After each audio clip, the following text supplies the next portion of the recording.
Let's focus now on what's happening in Uganda. With less than 30 days before Uganda's Anti-Homosexuality Bill 2023 comes into effect, Uganda's President Yoweri Museveni has been urged not to sign it into law. The bill, regarded as the harshest of its kind in the world, with the United Nations Human Rights Council describing it as an egregious violation of human rights, making homosexuality punishable by death. The bill was approved by the country's parliament last month and will see prosecutions, including being convicted of aggravated homosexuality, and a 20-year prison sentence for persons convicted of promoting homosexuality. Well, to give us an indication of what life is like for Uganda's LGBTQI plus community, we are joined from Uganda by Robert Akoto Amoafo, who is an Advocacy Manager from the International Lesbian, Gay, Bisexual, Trans and Intersex Association. Robert, thank you. Thanks so much for talking to us today. Thank you for having me. Yeah. African advocacy organizations have made a lot of progress in fighting human rights violations against stigma, prosecution, criminal violations that are being perpetrated against the LGBTIQ plus community. Now we talk to Uganda's Anti-Homosexuality Bill. This basically comes to undo all of that work. How are you feeling about this? Thank you very much for giving this space to talk about this very important issue. I think it's sad. It's rather giving the community hopelessness and uncertainty, because this bill is set to criminalize the existence of human beings and take away their basic human rights as people who live in a country that has a constitution that protects each and every individual. It takes away the original human rights that they have as Africans, who are protected by the African Charter on Human and People's Rights. So currently we're feeling hopeless because, as you have mentioned, we're waiting to see whether the president will sign this bill or not. But as we keep on doing, we are urging him not to sign, because he, as a president, has a responsibility to protect each and every individual in Uganda, to make sure that their human rights are protected and respected. So if Parliament did not do that and did not see the need to protect people who cause no harm to nobody, but just being who they are, then it is the responsibility of the president to ensure that he reminds them of that responsibility. So let's talk about the president, because the president has certainly not been silent on his stance with regard to homosexuality. I mean, just to quote some of the things that he said, and I know you're fully aware of it, but let's just, perhaps for the interest of our viewers, I mean, this was just talking on Sunday. President Museveni basically said homosexuality is a big threat and danger to the procreation of the human race. That's one of the things he said.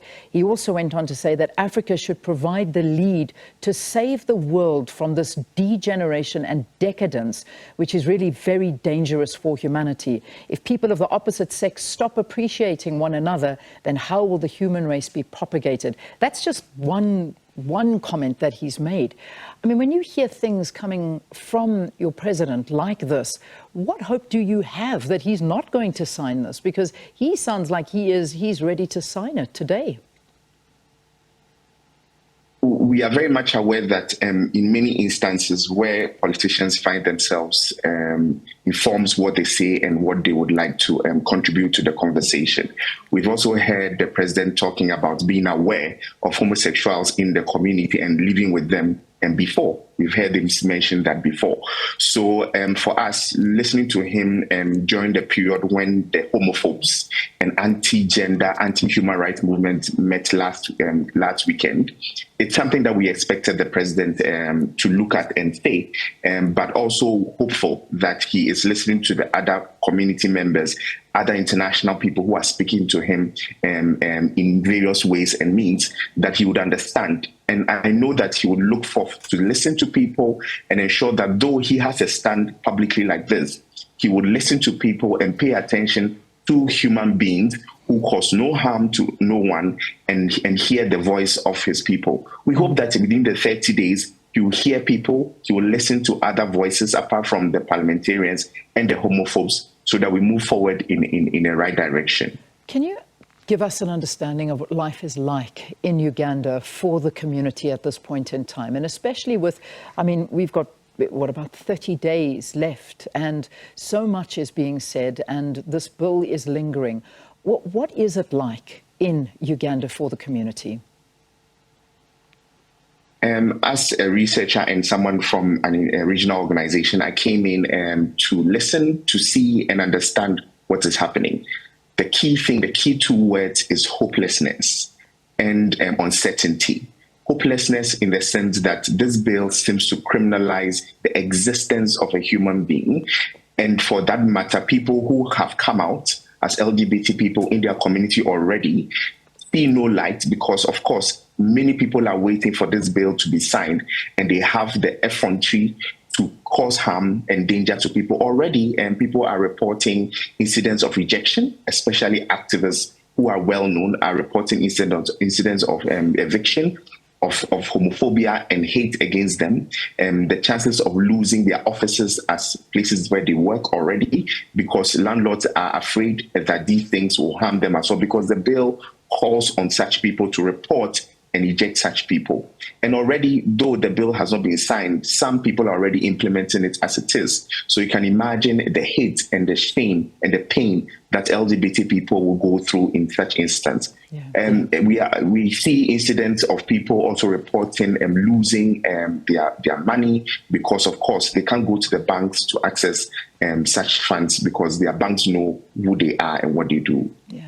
I mean, it's very difficult to hear. It really is. And I mean, issues of homophobia and transphobia in Uganda. I mean, we're just getting stories coming out. And as you're saying now, I mean, it's just not even being able to bank. These are things that we almost can't understand when we're trying to fight for a free world.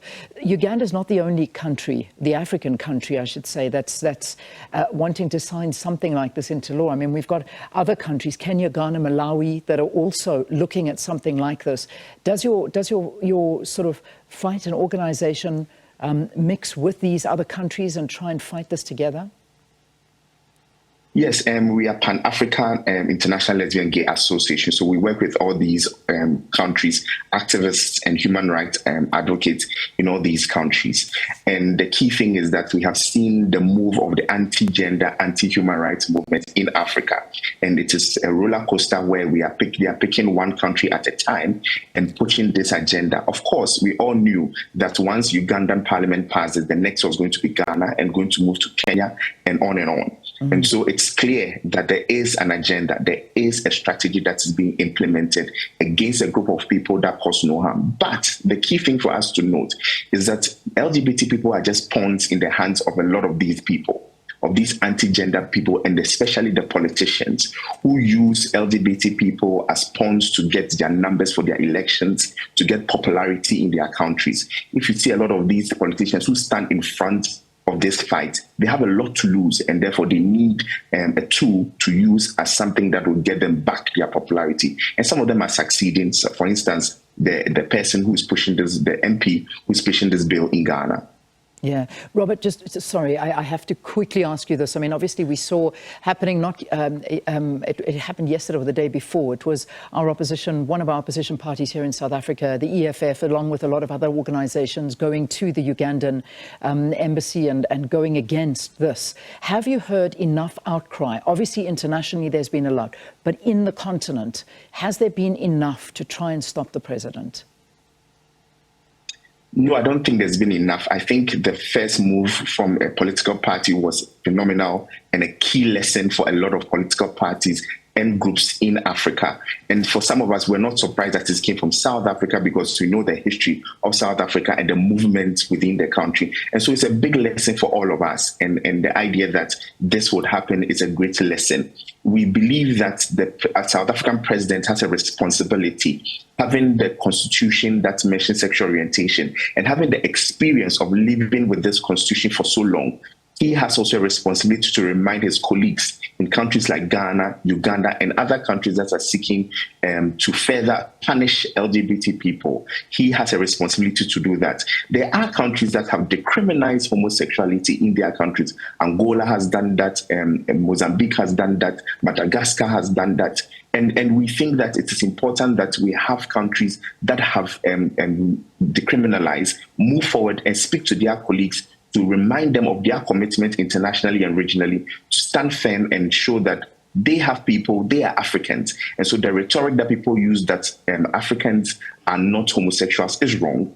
It's just any other person like all of us who exist. All right, Robert, we leave it there. Thank you. Thanks very much for joining us here on the program. And of course, thanks to the organization for trying to get this not signed by the president. That's Robert Akoto Amoafo, who is an advocacy manager from the International Lesbian, Gay, Bisexual, Trans and Intersex Association, talking to us about Uganda's president, Yoweri Museveni, being urged not to sign into law the country's anti-homosexual bill, which will see those identifying in this community and their supporters being prosecuted.